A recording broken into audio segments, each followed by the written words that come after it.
بسم اللہ الرحمن الرحیم۔ السلام علیکم ناظرین، آج کی ویڈیو میں ہم آپ کو لوح محفوظ کے بارے میں بتائیں گے۔ ایک ایسی تختی جس میں کائنات کے تمام راز لکھے ہوئے ہیں۔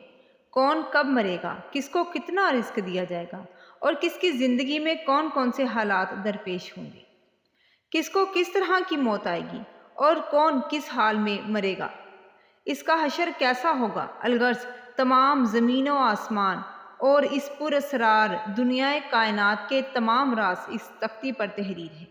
تو ناظرین، کیا آپ جانتے ہیں کہ لوح محفوظ کہاں ہے اور یہ کہاں پر ہے؟ اللہ تبارک تعالیٰ نے لوح محفوظ کو کس طرح پیدا کیا، اس کی شکل و صورت کیسی ہے اور اس کو کس چیز سے بنایا گیا، اور لوح محفوظ کے اندر اس کائنات کے کون کون سے راز تحریر ہوئے ہیں۔ اور اللہ تبارک تعالیٰ جب کسی کام کا ارادہ فرماتا ہے تو اس کام کو کیسے سر انجام دیتا ہے، اور لوح محفوظ پر اللہ تبارک تعالیٰ نے کس فرشتے کی ڈیوٹی لگائی ہے، اور کیا لوح محفوظ میں لکھی ہوئی تقدیریں بدلی جا سکتی ہے۔ ان تمام تر سوالات کے جوابات قرآن و حدیث کی روشنی میں آج کی ویڈیو میں ہم جانیں گے۔ ناظرین، جس طرح اللہ تبارک تعالیٰ کی وحدانیت پر اور تمام رسولوں پر ایمان لانا ضروری ہے، اسی طرح اللہ تبارک تعالیٰ کے فرشتوں پر، لوح محفوظ پر، عرش و کرسی پر، قیامت کے ہونے پر ایمان لانا ضروری ہے۔ لوح ایک عربی زبان کا لفظ ہے جس کا مطلب ہے تختی، اور محفوظ اسے کہتے ہیں جس کی حفاظت کی جائے۔ روایات میں آتا ہے کہ اللہ تبارک تعالیٰ نے زمین و آسمان کو تخلیق کرنے سے پہلے 5000 سال پہلے لوح محفوظ کو تخلیق فرمایا۔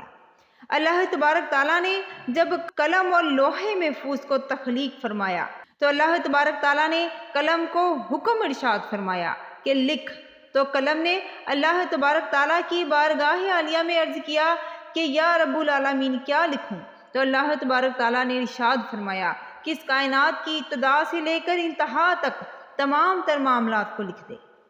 تو قلم نے اللہ تبارک تعالیٰ کے حکم کے مطابق لوح محفوظ پر تمام تر معاملات کو لکھ دیا۔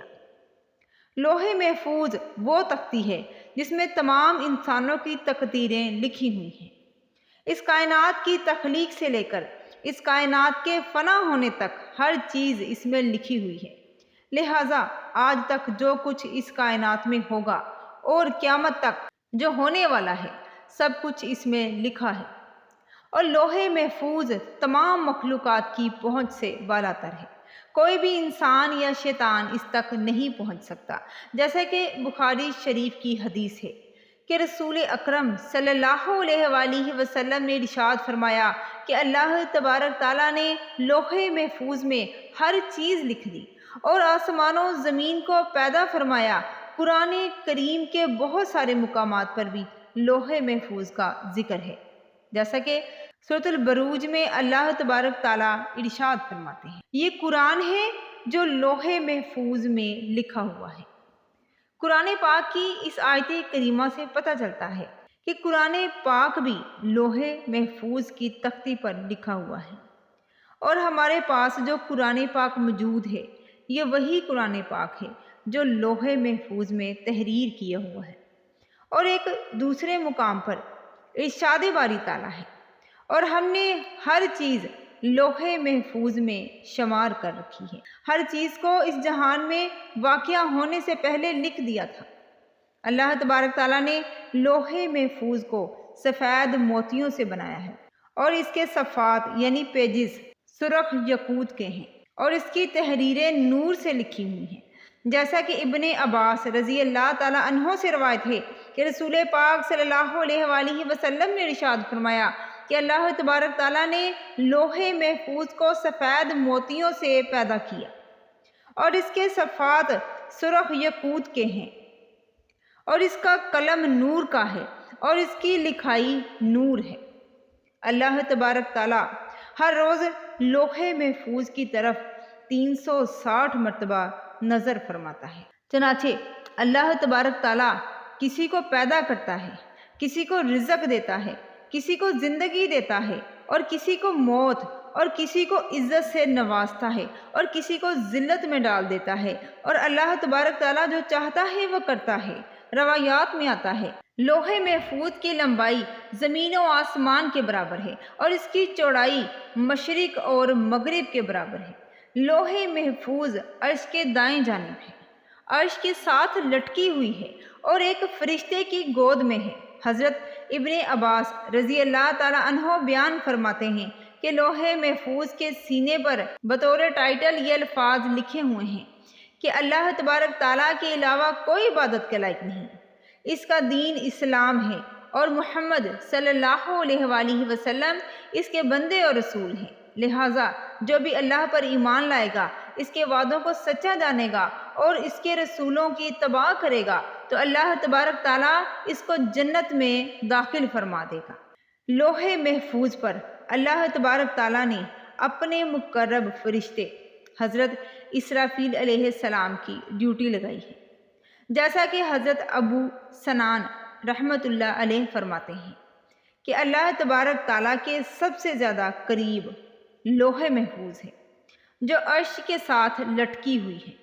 جب اللہ تبارک تعالیٰ کسی شے کا ارادہ فرماتا ہے تو لوح محفوظ میں لکھ دیتا ہے، تو یہ لوح محفوظ حضرت اسرافیل علیہ السلام کے ماتھے سے آ کر ٹکراتی ہے، جبکہ حضرت اسرافیل علیہ السلام اللہ تبارک تعالیٰ کی عظمت کی وجہ سے اپنے سر کو جھکائے ہوئے ہیں، اپنی نظروں کو نہیں اٹھاتے، جبکہ لوح محفوظ حضرت اسرافیل کے ماتھے سے آ کر ٹکراتی ہے تو حضرت اسرافیل علیہ السلام نظر اٹھا کر دیکھتے ہیں کہ اگر اس میں اللہ تبارک تعالیٰ کا حکم آسمان والوں کے مطابق ہوتا ہے تو حضرت اسرافیل علیہ السلام حضرت میکائیل علیہ السلام کے سپرد کر دیتے ہیں، اور اگر کوئی حکم زمین والوں کے مطابق ہوتا ہے تو وہ حضرت جبرائیل علیہ السلام کے سپرد کر دیتے ہیں۔ سب سے پہلے روز قیامت جس چیز کا حساب ہوگا وہ لوح محفوظ ہوگی۔ جب اللہ تبارک تعالیٰ لوح محفوظ کو بلائے گا تو اس کے سب جوڑ کانپ رہے ہوں گے، تو اللہ تبارک تعالیٰ لوح محفوظ سے فرمائے گا کہ کیا تو نے میرے حکم پہنچا دیے تھے؟ تو لوح محفوظ اللہ تبارک تعالیٰ کی بارگاہ میں عرض کرے گی کہ جی ہاں یا رب العالمین۔ تو کہا جائے گا تیرے حق میں کون گواہی دے گا؟ تو وہ کہے گی کہ حضرت اسرافیل علیہ السلام۔ تو اس وقت حضرت اسرافیل علیہ السلام کو بلایا جائے گا تو حضرت اسرافیل علیہ السلام کے جوڑ کانپ رہے ہوں گے، تو اللہ تبارک تعالیٰ حضرت اسرافیل علیہ السلام سے فرمائے گا کہ کیا لوح محفوظ نے میرے تمام احکام تجھے پہنچا دیے تھے؟ تو حضرت اسرافیل علیہ السلام اللہ تبارک تعالیٰ کی بارگاہ میں عرض کریں گے کہ جی ہاں یا رب العالمین۔